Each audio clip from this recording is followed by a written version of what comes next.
पद्धतीने ज्या काही ह्या लॉजिस्टिक रिलेटेड पूर्ण सर्व्हिसेस ज्या आहेत ते देण्याचं काम ही ब्लॅकबक ही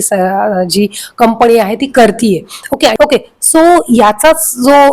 रिझल्ट जो आहे तो त्यांच्या क्वार्टरली रिझल्ट्स मध्ये आपल्याला आता दिसू लागलेला आहे. कंपनी जसं मी म्हटलं की नुकतीच मागच्याच वर्षी यांचा IPO लिस्ट झालेला आहे आणि जर आता यांचं जर आपण क्वार्टरली रिझल्ट जर पाहिले तर जसं मी मगाशी म्हटलं तुम्हाला तर बऱ्यापैकी यांनी या सुरुवातीला जे आहे ते पैसे कॅश जी आहे ती बर्न केलेली आहे आणि साधारणतः मागच्या आपण म्हणूया की जून 2025 पासून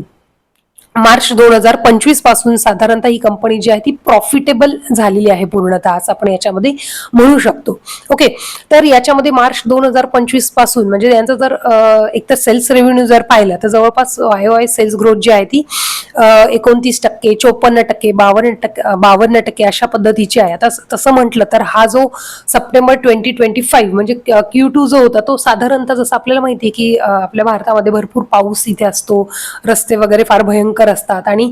तसं म्हणजे जे काही पूर वगैरे येतात तर अशाही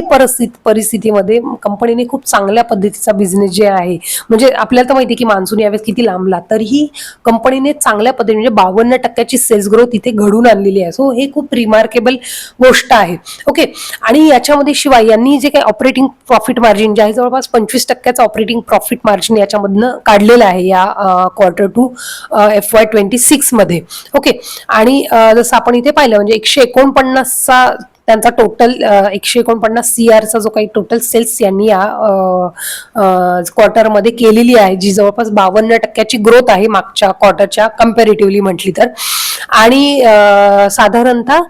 25% ऑपरेटिंग EBITDA मार्जिन याच्यामध्ये आहे आणि जे काही आहे नेट प्रॉफिट जर जवळपास आपण पाहिलं तर 31 करोडचं नेट प्रॉफिट कंपनी यावेळेस घेऊन आलेली आहे. ओके